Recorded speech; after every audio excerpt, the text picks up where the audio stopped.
नमस्कार, news अनकटच्या prime time बुलेटिनमध्ये तुम्हा सगळ्यांचं स्वागत करते। सविस्तर वृत्त पाहणारच आहोत, पण त्याआधी नजर टाकूयात काही महत्त्वाच्या हेडलाईन्सवर। राज ठाकरे शिवसेनेच्या दसरा मेळाव्याला जाण्याची शक्यता। विसर्जन मिरवणुकीत अदिती तटकरेंनी धरला ठेका। कोल्हापुरात सार्वजनिक गणेश मूर्ती विसर्जन मिरवणुकींचा जल्लोष। आणि जालन्यात सुद्धा गणेश मूर्तींच्या विसर्जनाचा उत्साह। मोतीबाग येथील छत्रपती संभाजी महाराज विसर्जन कुंडात गणेश मूर्तींचं विसर्जन। आता पाहूयात सविस्तर वृत्त। येत्या काही दिवसांमध्ये होऊ घातलेल्या ठाकरे गटाच्या दसरा मेळाव्यात एक मोठी राजकीय घडामोड घडण्याची शक्यता आहे। यंदाच्या दसरा मेळाव्यात शिवतीर्थावर उद्धव ठाकरे यांच्यासोबत मनसे प्रमुख राज ठाकरे हे देखील दिसू शकतात।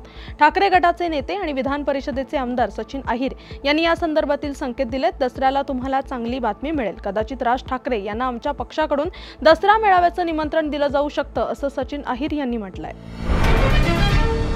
महिला आणि बाल विकास मंत्री अदिती तटकरे यांनी रायगडच्या रोहा पोलीस स्टेशनच्या गणपती बाप्पाचं दर्शन घेतलंय। दरम्यान महिला पोलीस कर्मचाऱ्यांच्या सुपली सोन्याची या गाण्यावर अदिती तटकरे यांनी ठेका धरला। यावेळी महिला पोलिसांनी खास कोकणी शैलीत साडी परिधान करून हा डान्स केलाय। गणपती बाप्पा मोरया, मंगलमूर्ती मोरयाच्या गजरात आणि ढोल ताशांच्या निनादात कोल्हापुरात सार्वजनिक गणेश मूर्ती विसर्जन मिरवणुकीस सकाळपासूनच सुरुवात झाली आहे। पालकमंत्री प्रकाश आंबेडकर, खासदार श्रीमंत शाहू छत्रपती महाराज, आमदार सतेज पाटील यांच्यासह मान्यवरांच्या हस्ते पालखीतील गणेश मूर्तींचं पूजन करून आरती करण्यात आली आहे। त्यानंतर मिरवणुकीला सुरुवात करण्यात आली। मिरवणूक मार्गावर पोलिसांचा मोठा बंदोबस्त तैनात करण्यात आलाय। सार्वजनिक गणेशोत्सव मंडळाच्या एकूणच सगळ्या उत्साहाच्या मध्ये आज गणेश विसर्जन मिरवणुकीला अनंत चतुर्थीच्या दिवशी सुरुवात झाली आहे। मानाच्या गणपतीचं पूजन आणि मिरवणुकीचे उद्घाटन सुद्धा या ठिकाणी झालेलं आहे। आता सगळीच गणेशोत्सवाची मंडळं या सगळ्या संपूर्ण मिरवणुकीमध्ये सहभागी होण्याची सुरुवात झालेली आहे। कोल्हापूर शहराच्या आणि कोल्हापूर जिल्ह्याच्या गणेशोत्सवाचं एक वेगळं वैशिष्ट्य आहे, परंपरा आहे। त्या परंपरेला साजेल शोभेल अशा पद्धतीने सर्वच सार्वजनिक गणेशोत्सव मंडळ आपल्या आपल्या पद्धतीने संपूर्ण या गणेशोत्सवामध्ये अतिशय चांगल्या पद्धतीने काम करतात। या सगळ्याचा आजच्या मिरवणुकीमध्ये सुद्धा उत्साह आपल्या सर्वांना दिसून येईल।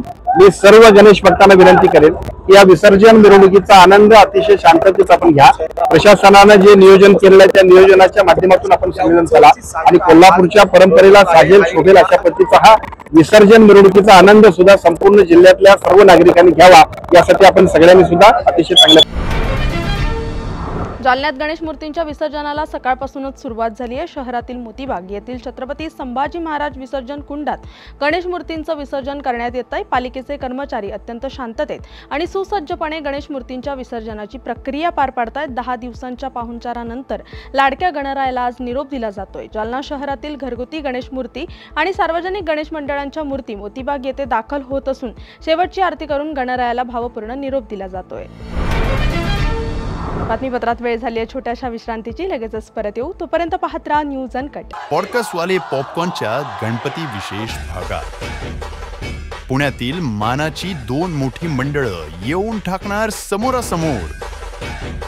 तर अनुभवा हा थरा कसं नाही येऊ काही की सगळे गणेशाची आराधना करतात, सगळे खूप छान एन्जॉय करतात। खेळमेळचं वातावरण जसं आम्ही करतो। वडील एका मंडळात असतात, मुलगा एकाचाच असतो, चुलते एका मंडळात असतात। अजून म्हणजे असं होतं की एखाद्या मंडळात चहा आला ना, त्याला अरे त्यांच्याकडे चहा आलाय का बघ, नाही तर बोलव याला। कॉम्पिटिशन नसून कोऑपरेशन आहे आता। तुळशीबाग म्हटलं ना की महिला आणि तुळशीबाग अतूट नाते। महिलांचं माहेरघर तुळशीबागेला समजलं जातं आणि वर्गणीबद्दल काय थोडंसं काहीतरी वेगळं वातावरण केलं जातं की वर्गणी हे काय आहे, तर वर्गणी हे लोकांना कनेक्ट आणि फीडबॅक घेण्याचं माध्यम आहे। काय माहिती का, जगामध्ये तुम्ही सगळं काय करू शकता, पण समोरच्या खिशातनं 1 रुपया काढणं हे किती अवघड असतं आणि ती कला आम्ही त्यावेळेस शिकलो।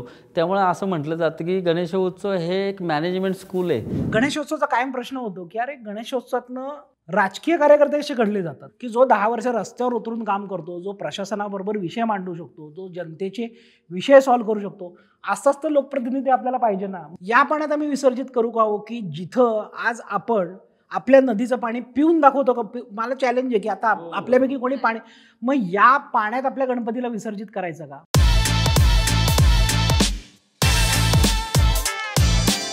तर धमाल मस्ती किस्सांनी भरपूर आणि मित्रमंडळासोबत पाहावा असा गणपती विशेष पॉडकास्ट नक्की पहा। बातमीपत्रात पुन्हा एकदा स्वागत। आता पाहूया उर्वरित काही महत्त्वाच्या घडामोडी।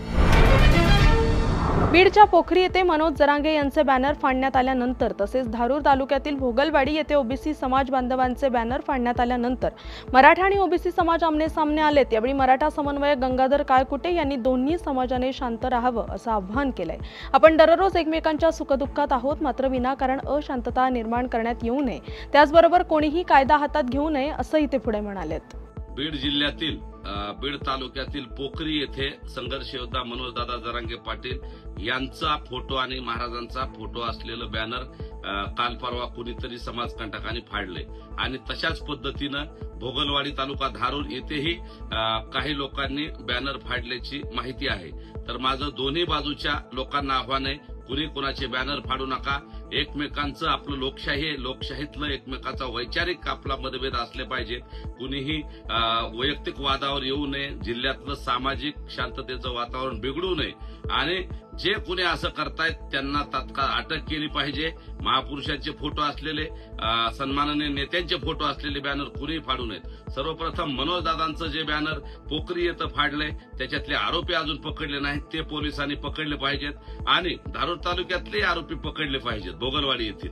तर माझी दोन्ही बाजूंना विनंती आहे, कुणीही एकमेकाचे बॅनर फाडू नयेत, कुणीही एकमेकाच्या समोर येऊ नये, कुणीही कायदा हातात घेऊ नये।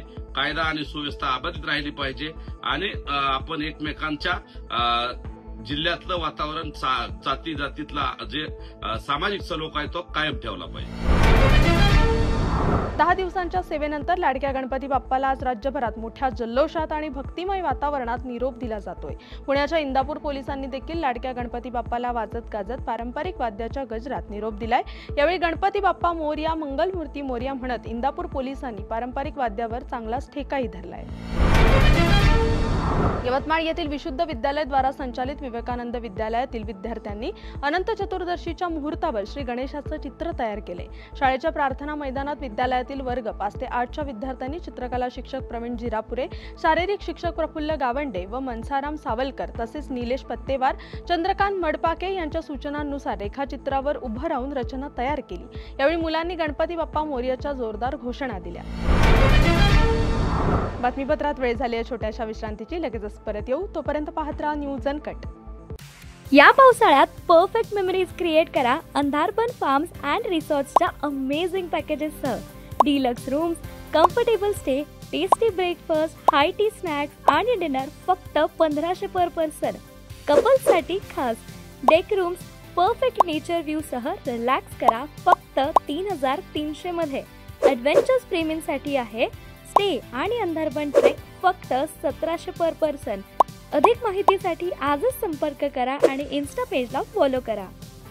बातमीपत्रात पुन्हा एकदा स्वागत। आता पाहूयात उर्वरित काही महत्त्वाच्या घडामोडी। कोल्हापुरातल्या मंगळवार पेठेतील लेटेस्ट तरुण मंडळाने दरवर्षीप्रमाणे यंदाही विसर्जन मिरवणुकीत वेगळेपण जपलंय। यंदा मंडळाने आकर्षक आणि विचारप्रवर्तक चित्ररथ सादर केला। विशेष म्हणजे संत ज्ञानेश्वर महाराजांच्या जीवनावर आधारित सजीव देखावा या मिरवणुकीत सादर करण्यात आलाय। संत ज्ञानेश्वर महाराजांच्या 750व्या जयंतीनिमित्त सजवलेला भव्य रथ आणि 350 कार्यकर्त्यांचा वारकरी वेशातील सहभाग प्रत्येक कोल्हापूरकराच्या मनाला भावलाय। बीड जिल्ह्यातील निसर्ग संपन्न बालाघाट डोंगररांगा महसूल आणि पोलीस प्रशासनाच्या संगनमताने चालणाऱ्या गौण खनिज माफियांच्या अवैध उत्खननामुळे पोखरून नष्ट होतंय। सामाजिक कार्यकर्ते आणि पर्यावरण प्रेमी यांच्याकडून सातत्याने तक्रारी होऊनही प्रशासनाने डोळे झाक केल्याचा आरोप होतोय। त्यांनी पर्यावरण आणि हवामान बदल मंत्री पंकजाताई मुंडे यांनी तातडीने हस्तक्षेप करून बालाघाट डोंगररांगा वाचवाव्यात अशी मागणी केली आहे। सामाजिक कार्यकर्ते डॉक्टर गणेश ढवळे यांनी जिल्हाधिकारी यांना याबाबत निवेदनाद्वारे मागणी केली आहे। जिल्ह्यातील निसर्ग सौंदर्याने नटलेल्या बालाघाटच्या डोंगररांगा यांचं अस्तित्व सध्या संपुष्टात येत आहे, कारण अवैध गौण खनिज भूमाफिया जे आहेत त्यांचा मोठ्या प्रमाणात उपसा सुरू आहे।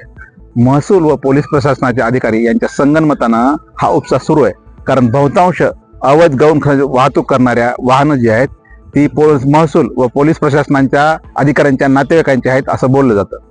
दुसरी गोष्ट म्हणजे पालकमंत्री अजितदादा पवार यांनी सोलापूर जिल्ह्यातील माळा या ठिकाणी जे अवैध खनिज उपसा करणाऱ्या प्रकरणात कारवाई करणाऱ्या महिला पोलीस अधिकारी आहेत अंजना कृष्णा यांनाच ती कारवाई थांबून त्यांच्यावरच कारवाई करण्याची धमकी दिली आहे ती अत्यंत गंभीर आहे। त्यामुळे बीड जिल्ह्यातील प्रकरणामध्ये अजितदादा पवार यांच्याकडून आम्हाला कुठलीही अपेक्षा नाहीये। पर्यावरण व हवामान बदल मंत्री मान्य पंकजाताई मुंडे यांना आमची अशी विनंती आहे की बीड जिल्ह्यातील डोंगररांग वाचवण्यासाठी व बीड जिल्हा उजाड होण्यापासून वाचवण्यासाठी त्यांनी पुढाकार घ्यावा आणि संबंधित प्रकरणामध्ये जे अवैध गौण खनिज माफिया जे आहेत त्यांच्यावर कारवाई करण्यात यावी अशी आमची मागणी. जळगावच्या पाचोरा तालुक्यातील खडकदेवळा खुर्द येथील शिवछत्रपती गणेश मंडळाने हिवरा नदीची स्वच्छता मोहीम राबवली आहे. विसर्जनावेळी हिवरा नदीच्या पात्रात मोठ्या प्रमाणात विषारी वनस्पतीचे सगळीकडे साम्राज्य पसरल्याचं मंडळाच्या कार्यकर्त्यांच्या निदर्शनास येताच ही मोहीम राबवण्यात आली आहे. युवकांच्या या कामगिरीमुळे त्यांचं सर्वत्र कौतुक होत आहे.